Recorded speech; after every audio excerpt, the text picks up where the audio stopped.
Ok, donc je me trouve à Guémé, exactement.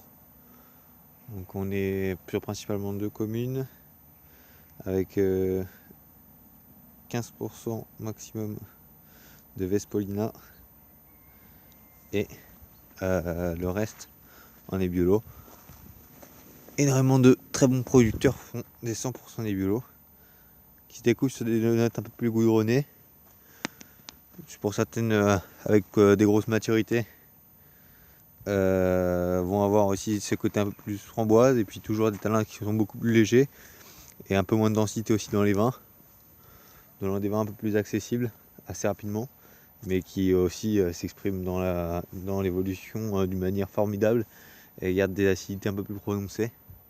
C'était absolument super parce que j'ai dégusté matin entre Cantolupo, Vigny Antica et qui m'a appris toute la géologie des sols, donc qui sont issus d'une partie d'un socle européen, de l'autre partie d'un socle africain, donc dû au mouvement sismique qui a créé qui a, qui a créé le Monte Rosa, que l'on retrouve justement cette grosse montagne qui fait partie des Alpes et qui est un peu le lien entre deux, qui a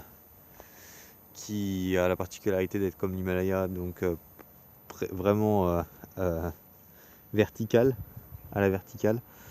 Des sols donc, qui vont être liés justement à ce Monte Rosa qui après la fondue du glacier a apporté des roches de la montagne, mais aussi des alluvions, énormément d'alluvions, des sols un peu calcaires à quelques argiles, et puis un sous-sol volcanique. C'est aussi ce qui fera la différence, le volcanique qui est bien plus présent sur Gattinara, puisque justement dans ce mouvement, dans ce mouvement de plaques, une plaque a englouti suivi un volcan, donc la partie, ce qu'on appelle la bouche du volcan, cratère, toute cette partie-ci se trouve maintenant pas forcément excessivement profond sur les terroirs de Gattinara. Eux, on aura du terroir volcanique à partir de 30 mètres. Sur toute la partie haute, on a beaucoup plus des calcaires qu'on peut retrouver juste ici, avec des roches justement, avec cette richesse qu'on peut retrouver dans leur sol qui fait la particularité de l'appellation et qui donne un sol assez unique au monde. C'est ce qu'il m'expliquait, donc avec le Nebbiolo qui s'exprime de façon plus facile ici. Donc influence des Alpes avec le Monte Rosa, influence du petit fleuve qui a passé et qui donne naissance justement à cette vallée. Donc exactement, on est sur la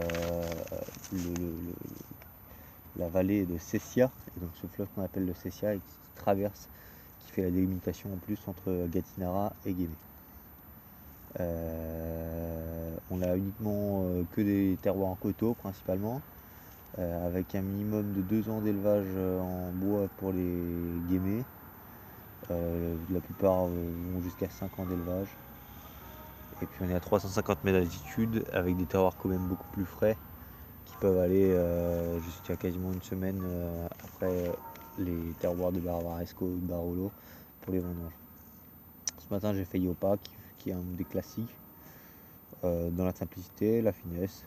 C'était assez intéressant, il utilise lui 15% de cépage Valpollina et il travaille aussi sur les cuvées 100% Valpollina.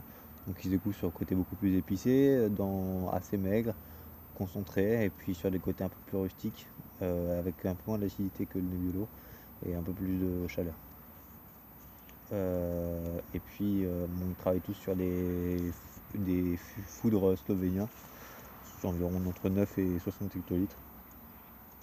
Et puis donc côté reste, ils sont vraiment très classiques ici. Très très classique au niveau des élevages. Voilà, donc des sols très alluvionnaires, des sols pierreux, ce qu'on pourra en dire. Et puis ensuite j'étais chez Cantalupo qui pour moi était le meilleur, avec un peu plus de profondeur, de finesse. On a goûté ces usines 2005, 2007, 2009, avec une cuvée aussi en surmaturité qui se retrouve plus sur les notes de fruits mûrs mais super intéressant quand même. C'était très beau. Voilà. Et puis des terroirs un peu plus argileux justement. Donc on revoit, on a toujours des coteaux comme ceci. Et puis on a le côté plateau qui est au-dessus, qui a des vins un peu plus puissants, un peu plus denses sur le dessus avec du terroir argileux. Voilà un petit peu, donc là on est à Guémet. Puis on a une très belle église aussi là-bas. Découvrir. Puis sinon tout autour on est vraiment sur des terroirs, des super beaux, des super belles montagnes avec le matin comme en Piémont, un gros brouillard. Et aussi, c'est ce qu'il disait, sur certains coins, des grosses fluctuations thermiques. Voilà, allez ciao.